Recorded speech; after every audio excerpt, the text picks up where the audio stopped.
장기화와 얼굴들 풍문으로써 듣고 왔습니다. 자, 맥주 사전 오늘은 N 계속 시작할 건데요. 저번에 했던 게 NEIPA였고 이번엔 New World Hopes로 가보죠. 신세계 호비라고 되어 있죠. 읽어볼까요? 엄격하게 정의된 카테고리라기보다는 9세계의 노블 홉과 그들의 유럽적 자손과 구별짓는 방식에 가깝다. 그렇죠. 이게 와인 쪽의 용어가 들어온 거죠. 9세계 와인과 신세계 와인 구분하듯이 신세계라고 하면 보통 이제 미국 쪽을 얘기하는 겁니다. 그러니까 뉴월드 홉스라고 하면은 미국산 홉을 얘기를 하는 거죠.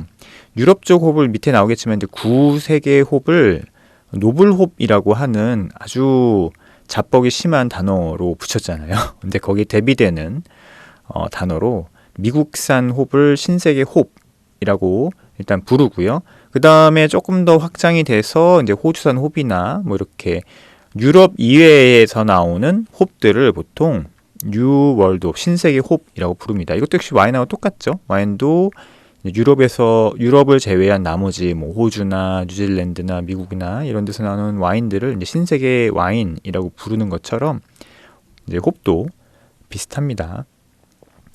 미국과 호주 그리고 뉴질랜드 홉의 품종들은 이 신세계 홉이라는 바구니에 담을 수 있는데 그렇죠. 높은 알파산 함량과 종종 시트러스, 망고, 파인애플 그리고 다른 주시한 과일의 강한 특징을 갖고 있다. 신세계 홉의 사용은 크래프트 맥주 운동의 상징적인 부분이다. 혹은 적어도 크래프트 운동 초창기에는 그랬다. 그렇죠? 그래서 이제 이 신세계 홉들은 그동안 9세계 홉들, 노블 홉이 갖고 있는 특징과는 좀 다른 모습을 보여주죠. 노블 홉은 약간 그레시하고 얼시하고 약간 뭐 그런 허벌한 그런 느낌을 갖고 있다고 하면 그래서 이제 노블이라고 하는 뭐 우아하다, 뭐 기품이 있다 이런 어떤 의미로 붙여졌다고 하면 이 신세계 홉 같은 경우는 여기 얘기했듯이 시트러스함이 가장 일단 기본적인 특징이고요. 그 다음에 트로피칼한 향들 그다음에 뭐 베리나 파이니한 향들이 주로 갖고 있는 특징이기도 하고 또 기본적으로 그 알파산이 굉장히 높기 때문에 쓴맛하고 굉장히 강한 그런 특징들을 갖고 있는 것이 바로 신세계 홉입니다. 자, 그 다음 나오는 키워드가 나이트로진이라고 하는 질소입니다. 질소. 스타우터 같은 맥주들, 특히 가장 유명한 기네스 같은 스타우트는 부드러운 탄산감과 마치 캐스크 에일과 같은 크리미한 마우스필을 위해 드래프트 시스템을 질소에 적용한다. 이게 이제 1950년대 중반에 기네스가 자신의 스타우트에 이렇게 질소를 드래프트를 적용한 거죠. 근데 그게 이제 대인기를 끌었던 거죠. 이 기술을 구현하려면 바에 특별한 탭을 설치해야 하고 이산화탄소와 질소가 25대 70으로 섞인 혼합 가스통이 필요하다. 그쵸. 꼭 뭐 25대 75라고 할 수는 없는데 이게 보통 질소 100%를 사용해도 되긴 합니다. 그런데 그러면 너무 탄산감이 없기 때문에 이런 시스템을 구현한 곳에서는 이산화탄소와 질소를 비율을 정해서 사용하는데 뭐 30대 70, 40대 60, 50대 50까지도 쓰기도 하고요. 대표적인 곳이 이제 링고죠. 링고가 이렇게 기네스를 대표적인 맥주로 서빙을 하면서 이렇게 이산화탄소와 질소를 같이 한 혼합가스 시스템을 처음으로 구현을 했고 여러 맥주에 따라서 이제 그 사장님이 판단하셨을 때 이 맥주는 오히려 이런 비율이 좋은 것 같아 라는 판단이 있으면 그 비율을 섞어서 이렇게 서빙을 합니다. 질소 푸어링에 필요한 맥주들은 브루어리를 떠날 때 정상적인 이산화탄소 양보다 약 절반 정도의 양을 갖도록 양조된다. 뭐 그렇죠. 그럴 수 있죠. 탄산이 꽉 찬 맥주에 질소를 주입하면 엄청난 거품이 발생한다. 이산화탄소는 물에 쉽게 용해되지만 질소는 그렇지 않다. 따라서 질소는 맥주를 따르면 이내 용액에서 빠져나와 특유의 크리미한 거품과 기네스를 마시는 사람들이 사랑에 맞지 않는 작은 거품 폭포를 만들어낸다. 그러니까 질소와 이산화탄소가 맥주의 품질에 영향을 주지 않는 두 기체인데 이산화탄소는 굉장히 잘 녹습니다. 근데 질소는 녹질 않아요. 그래서 맥주를 따랐을 때 그 안에 있는 질소가 먼저 용출을 해서 용출을 해서 위로 떠오르는 거거든요. 그걸 이제 뭐 서징 뭐 이렇게 얘기를 하죠. 그래서 굉장히 크리미한 거품이 위로 쭉 떠오르는, 하지만 이내 또 사라지는. 그래서 마셔보면 안에 탄산이 적게 들어갔기 때문에 그것을 누구는 밍밍하다고 표현할 수 있지만 이쪽 기네스 같은 곳에서는 크리미하고 그 다음에 부드럽다고 표현을 하죠. 그리고 그렇게 적용된 맥주는 보통 우리가 아이리쉬 드라이 스타우트라 그래서 귀리나 아니면 그 호밀 같은 부가물이 들어간 맥주를 일부러 만들어냅니다. 그런 맥주들을 만들려면 바디감이 훨씬 더 드라이해지고 그 드라이한 바디감에 이렇게 질소가 들어가게 되면 훨씬 더 부드럽고 이렇게 리치하다고도 얘기를 하거든요. 뭐 그런 어떤 느낌을 갖는 거죠. 만약에 일반 라거나 이런 데서 질소를 넣었으면은 아마 되게 밍밍하다고 느꼈을 거고, 우리가 이제 캐스케일에 질소를 넣지 않지만 캐스케일 같은 경우는 이산화탄소가 굉장히 낮잖아요. 그래서 우리가 그것을 한국 사람들은 처음에 먹었을 때 밍밍하다라고 느껴서 이상해 막 얘기를 하는데, 이거 맥주 맞아? 얘기하는데, 이제 그 맥주의 특징을 알고 먹는 사람들은 이제 그 맥주가 굉장히 부드럽고 담백하다 이렇게 얘기들을 하죠. 그래서 저도 영길레 같은 맥주를 팔 때는 일부러 탄산을 좀 적게 넣어서 판매를 하거든요. 그러면은 그런 맥주 스타일을 처음 드셔보신 분들은 이거 맞아요? 이렇게 밍밍한 거 맞아요? 라고 질문을 해주세요. 그러면 맞습니다. 원래 탄산이 되게 적게 들어가는 맥주예요. 라고 말씀드리면 그때서야 고개를 끄덕끄덕하면서 드시죠. 그러니까 맥주의 정답이 없는 거죠. 그 맥주의 스타일이 이렇고 이렇게 먹는 것이 맞습니다라고 얘기를 하면, 그걸 이해를 하면 그게 더 이상 그 이후에는 밍밍하게 느껴지지가 않는 거예요. 이게 우리 감각적으로 굉장히 중요한 부분이다. 그래서 맥주를 판매할 때 그 맥주의 특징이나 이런 것들을 설명하는 것들이, 그리고 이해하고 마시는 게 진짜 중요한 부분이라는 것, 그리고 이게 맥주 문화라는 것들, 이런 부분들은 반드시 알아야 합니다. 자, 읽어보죠. 따라서 질소는 맥주를 따르면 이내 용액에서 쉽게 빠져나와 특유의 크리미한 거품 기네스를 마시면 얘기했네. 크래프트 맥주 씬에서는 질소를 주입한 스타우트를 보통 나이트로 스타우트로 부른다라고 합니다. 예, 질소 스타우트라고 부르죠.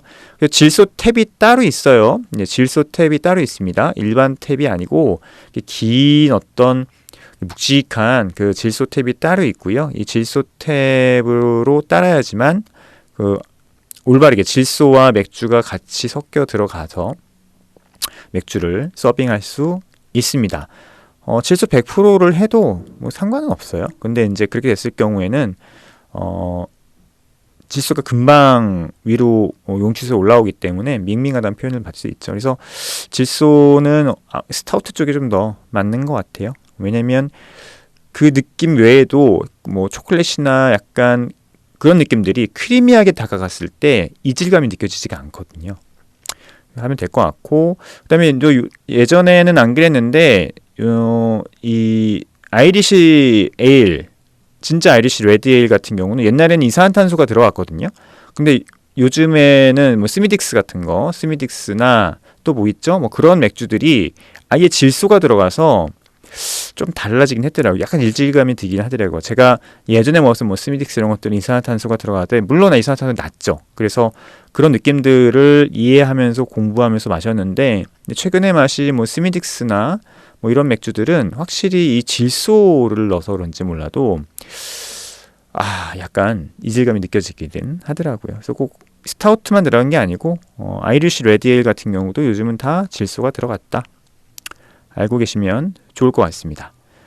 그 다음에 노블 홉이 드디어 나왔네요. 아까는 뉴 월드 홉이었고 지금은 노블 홉인데, 읽어보죠. 라거, 필스너, 둔켈, 메리첸뿐만 아니라 영국 에일에 사용되는 4가지 홉 패밀리, 할러타우, 사츠, 슈팔츠, 테트낭 이런 것들을 일컫는다.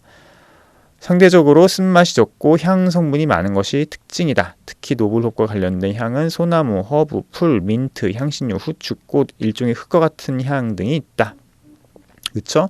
허벌, 뭐 얼시, 그래시, 그 다음에 뭐 향신료 같은 향들, 뭐 이런 향들이 노블 홉의 특징이라고 하는데, 향 성분이 많다고 하지만 최근에 나오는 어쨌든 아까 뉴 월드 홉스 신세계 홉에 비해서는 향들이 확실히 조금 약하고 은은한 게 사실이에요. 좀 약해요. 요즘 나오는 이제 미국 쪽 맥주들이 워낙 홉향이 세기 때문에 거기에 비해서는 조금 약하다고 얘기를 할 수 있을 것 같고, 그 특유의 이 노블 홉 향을 좋아하는 사람들은 또 그 향을 즐기면서 마실 수 있지만, 그런 맥주들은 맥주 자체가 확실히 섬세하고 좀 약하긴 해야 돼요. 그러니까 여기 라거 필스너 둔켈 같은 그런 얘기들, 라거 종류가 주로 많고, 특히 아니면은 영국에서 비터 알고두스가 낮고 쓴맛이 상대적으로 떨어지면서 바디감도 높지 않은, 그래야지 이 노블홉의 향들이 뒤에서 은은하게 올라오고 그걸 즐길 수가 있거든요. 맥주 자체가 너무 세버리면, 알코올도수 높고 쓴맛도 너무 세고 뭐 다른 몰티함도 너무 세고 그러면 이 노블홉의 향을 즐기기가 쉽지 않습니다. 그래서 만약에 이 노블홉의 향을 쓴다고 했었을 때는 맥주 스타일을 선정하는 것도 굉장히 중요하고, 만약에 그렇지 않다면 이 노블홉은 향보다는 밑에 은은히 깔려 있는 그런 어떤 중간 단계의 느낌을 내주는, 향의 느낌을 내주는 그런 용도로 사용되지 않나라는 생각이 듭니다. 저도 엊그저께 스타우트를 만들었는데, 스타우트 같은 경우에 이 노블홉을 썼는데 퍼그를 썼거든요. 퍼그를 썼는데 그 용도는 이 퍼글홉의 향을 느끼라고 그걸 넣은 게 아니고, 이 중간에서 이 향을 그나마 잡아줄 수 있는, 향을 확 피우는 게 아니고, 우리가 그 향을 느끼지 못하지만 그 홉향이 들어가서 전반적인 그 향의 계열을, 레이어를 쭉 만들어 주거든요.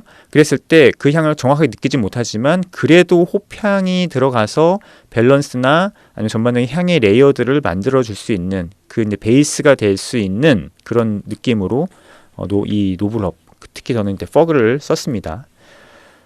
자, 일반적으로 노블홉에는 신세계 홉의 특징인 과일향이 부족하다. 일반적인 영국 노블홉의 후손들로는 퍼글스와 골딩스가 있다. 그렇죠. 제가 지금 퍼글스 얘기했는데 노스다운, 퍼글스, 그 다음에 이스트켄트 골딩스, 이게 이제 영국 노블홉의 대표적인 특징이죠. 골딩스 같은 경우는 파이니하고 얼시한 느낌이 있고요. 퍼글스는 그레시한 느낌이 좀 더 있습니다. 그래서 개인적으로는 비터를 만들 때는 이스트켄트 골딩스를 주로 쓰는 편이고요. 퍼글스도 역시 비터에서도 아무 문제 없고요. 그리고 그 느낌을 좋아하시는 분들이 있는데, 저는 개인적으로는 퍼글스보다는 이스트켄트 골딩스가 제가 좋아하는 비터에서 올라오는 향이긴 해서 이스트켄트 골딩스를 씁니다. 아니면 챌린저 같은 경우도 이제 같이 쓰죠. 그래서 퍼글스와 챌린저를 썼는데 너무 그레시함이 너무 강해서 다른 분들은 좋다고 하는데 제가 너무 좀 제가 안 좋아하는 계열의 향인 거예요. 그래서 요즘은 이제 퍼글스는 비터에 좀 넣지 않고 있습니다.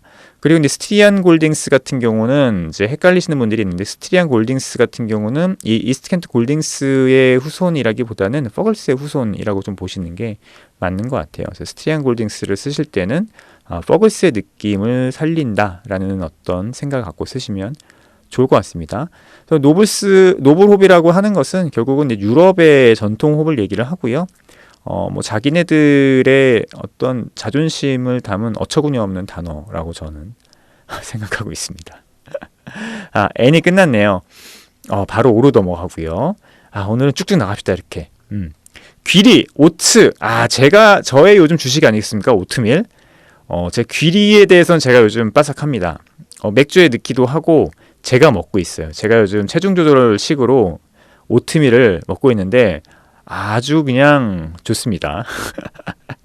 오트밀 싫어하시는 분이 많더라고요. 근데 저는 좋던데, 그냥 이렇게 물 넣어가지고 전자레인지에 좀 뜨겁게 해서 수분 좀 자작하게 먹으면 그 씹는 느낌이 좋던데, 이 귀리가 이 탄수화물과 단백질이 되게 많고요. 그 다음에 섬유질이 많아요. 그래서 먹으면 포만감이 장난 아닙니다. 보통 우리가 밥 먹으면 한 공기 200g 정도 되거든요. 쌀밥이. 그럼 먹어도 이렇게 포만감이 없는데, 이 귀리는 100g만 먹어도 이 포만감이. 그래서 저는 다이어트 하시는 분들한테 이 귀리 강력 추천하고요. 만약에 그냥 먹기 너무 좀 그래 하면은 그 치킨 수프에 들어가는 그 가루 있어요. 치킨 가루, 마법 가루. 그거 살짝 뿌려 드시면 감칠맛이 확 올라오기 때문에 좋습니다. 자, 오츠 한번 얘기해 보죠. 오츠. 귀리에는 바디감이 꽉 찬 맥주에서는 느낄 수 있는 크리미하고 매우 부드러운 마우스필을 만드는 항산화 성분, 단백질, 지방, 수지, 비타민이 풍부하게 들어있다. 단백질이 많고요. 지방도 꽤 있어요. 그래서 이 귀리의 단백질 때문에 결국 맥주에서는 이 크리미하고 특히 이 불투명함, 헤이지함을 만들 때 이 귀리를 쓰는 거거든요. 두 가지 목적이 있다고 보시면 돼요. 하나는 굉장히 크리미하고 리치한 바디감, 그리고 불투명함, 이 두 개라고 생각하시면 됩니다. 따라서 귀리는 스타우트나 무거운 바디를 가진 맥주에 사용하기 적합하다. 요즘은 스타우트뿐만 아니라 원래는 이제 전통적으로 스타우트에 많이 썼죠. 근데 요즘은 NEIP, 앞에서 말씀드렸던 NEIP를 만들 때 이 귀리를 씁니다. 밀과 귀리를 같이 써요. 귀리가 비싸거든요. 그래서 많이 못 써서 밀과 귀리 같이 써서 뭐가 많죠? 단백질이 많죠. 단백질이 많고 그리고 헤이지함. 그래서 헤이지함이 또 풍부하죠. 그래서 헤이지함과 이 리치함, 부드러움을 만들기 위해서 이 귀리를 쓴다. 베타글루칸의 점도를 높여 마우스필을 좋게 만들 수 있지만 오트밀 스타우트에 비해 스파징이 최대 2배까지 걸릴 수 있음을 의미한다. 근데 스파징이 오래 걸릴 수 있긴 한데 양을 적당히 조절하면 꼭 그렇지는 않은 것 같고요. 귀리의 항산화 성분은 숙성과 관련된 몇 가지 문제로부터 맥주를 보호하며 지질은 이취있는 황을 흡수하는 것으로 알려져 있다. 그런가요? 귀리가 그리스트에 포함이 되면 지방으로 인해 헤드 유질이 나빠진다고 알려져 있으나 이는 귀리에 많이 함유된 저용액성 질소 성분이 맥즙으로 들어가 생기는 문제로 보인다. 좀 어려운 얘기긴 하네요. 그 지방이 있으면 지방이 그 단백질이 갖고 있는 그 표면 장력을 늘려주는 그 계면활성제 역할을 막아주는 거죠. 그러면서 이 거품이 쉽게 사라진다. 그러니까 우리가 세제가 남아있는 맥주잔에 맥주를 따르면 거품이 금방 사라지는 것, 혹은 삼겹살을 먹고 나서 마신 잔에 맥주를 따르면 거품이 금방 사라지는 이유라고 생각하시면 될 것 같아요. 그렇죠. 그래서 그 귀리가 많이 함유된 맥주들이 헤드가 생각보다 잘 생기지가 않아요. 그런데 그것도 하나의 문화죠. 예를 들어서 NEIPA 같은 경우도 헤드가 거의 없거든요.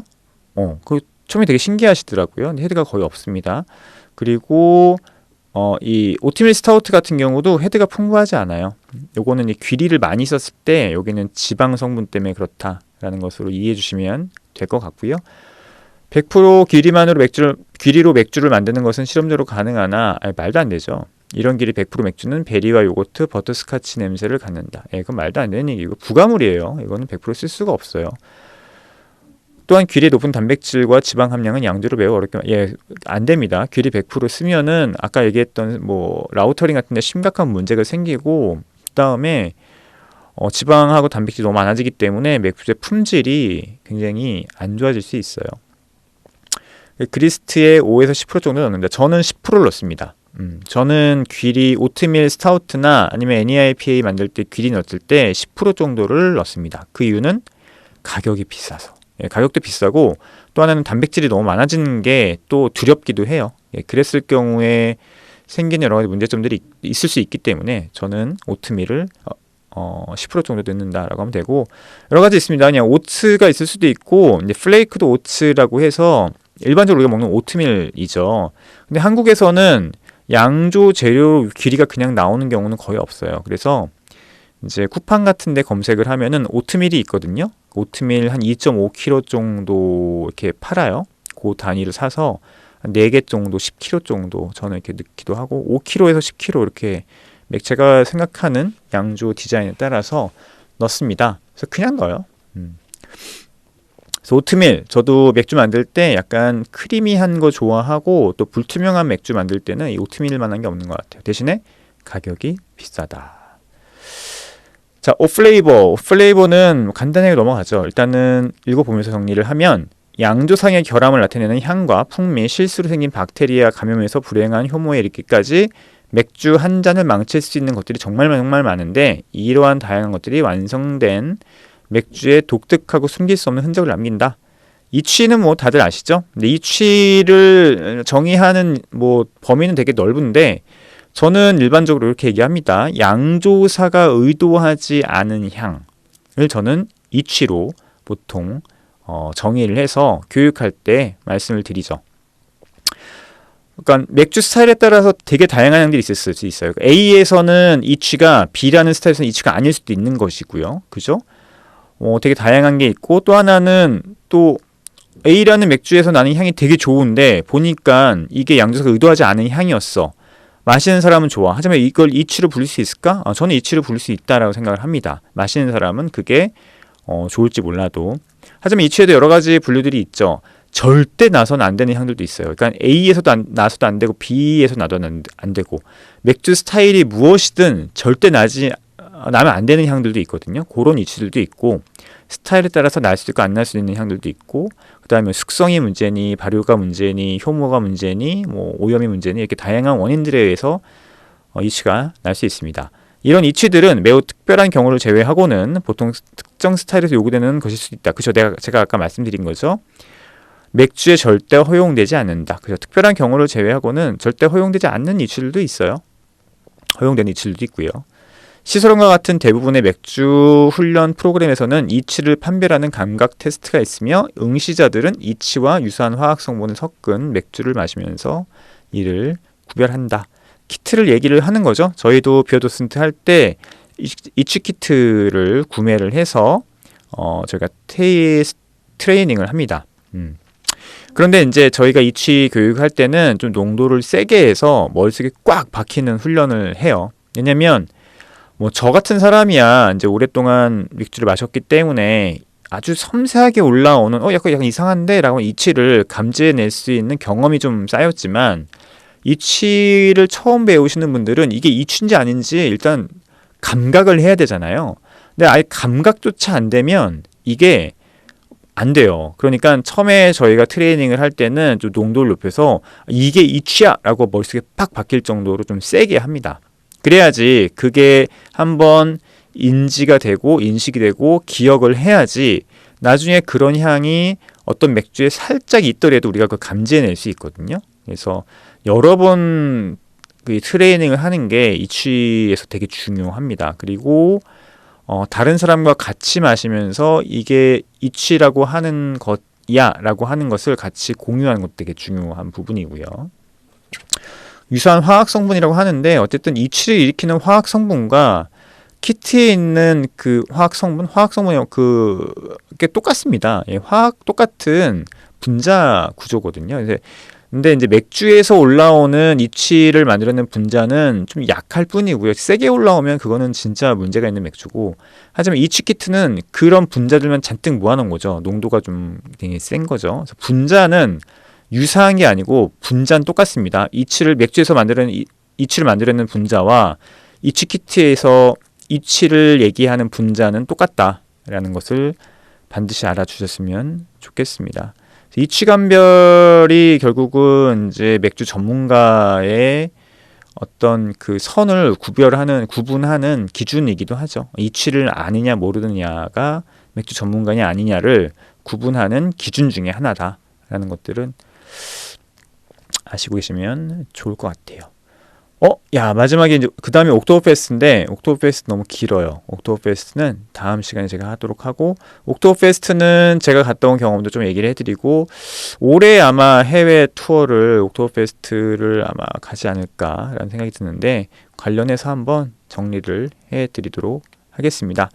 건강하시고요. 날씨 추운데 보온해서 제발 건강 지키시기 바랍니다. 다음 시간에도 건강한 모습 뵙겠습니다. 안녕히 계세요.